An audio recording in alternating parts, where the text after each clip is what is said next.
Picture a total interpersonal deadlock. Maybe it's an argument with a toxic boss who refuses to listen, or an impossible contractor who ignores every deadline. You talk in circles, the tension spikes, and absolutely nothing gets resolved. When we enter these conflicts, default human nature drops us straight into what psychologists call the first position. You are entirely trapped behind your own eyes, experiencing the argument purely through your own isolated perspective. Operating exclusively from this viewpoint is exhausting. Because you are only experiencing your side of the interaction, every word from the other person feels like a direct incoming attack on your personal boundaries, your environment, or your identity. This triggers a behavioral phenomenon known in neuro-linguistic programming as mismatching. Two people in conflict become completely out of sync.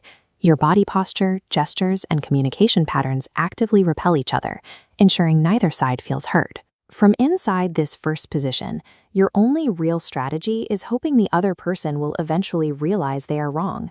That is a mathematical dead end.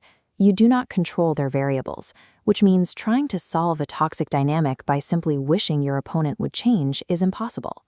To actually hack a deadlock like this, you have to break out of that isolated perspective. NLP pioneer Robert Dilts developed a systemic tool specifically for this purpose, called the Meta Mirror. The technique runs on a highly counterintuitive premise. The external conflict you are experiencing with that boss or contractor is actually a reflection of how you relate to yourself. To test this, you have to physically lay out the conflict. Here we have a map of the exercise. You designate distinct spatial zones on the floor for the different players: a spot for you in the first position, a spot for your antagonist, and 3 empty zones around you. By physically stepping out of your original spot and standing in a new, designated zone, you force your brain to systematically drop its subjective reality. To win the confrontation, you stop attacking the other person's logic. Instead, you map and master the physical geography of your own perception.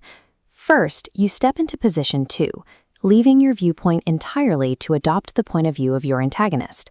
From here, you gather empathetic intel, asking what the opponent feels, and checking if your first position body language matches your words. Before you move to the next zone, you have to shatter that mindset. You execute a state break, a rapid cognitive reset. You literally shake your body out or turn and look out a window. This state break is a mandatory palate cleanser for your brain. It ensures you don't drag the anger of position 1 or the empathy of position 2 into the next phase. Looking through the antagonist's lens and then resetting strips away the immediate emotional threat. You are no longer the target under attack, immediately shifting the power dynamic of the encounter.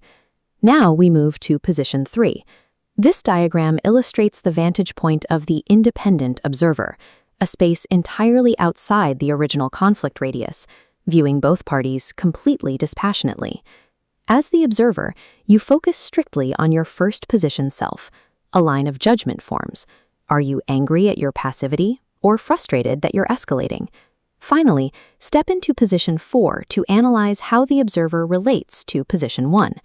Reaching this vantage point neutralizes the emotional sting, breaking the confrontation into solvable behavioral parts. The structural climax of the meta mirror is the resource swap. You take that hard judgment from position 3, like anger at your passivity, and inject it back into your first position self. The effect is immediate. Your previously passive self is suddenly infused with assertive, empowered energy. By hacking your own perceptual map, you generate an instant internal upgrade. You locate the exact emotional tool you were missing, and you do it without the antagonist doing a single thing. This proves the core psychological truth of the exercise. We mirror our outside relationships on the inside. Your unconscious response to your own actions isn't just self-criticism. It contains the exact behavioral resource you need to deploy in the real world to fix the problem. This provides a distinct autonomy. Resolving a toxic dynamic no longer depends on the other person's willingness to change or apologize. When trapped in a conflict, change where you stand. Step back, view the interaction, and deploy the resources already dormant in your mind. Mastering the relationship you have with yourself provides the leverage that controlling an opponent never can.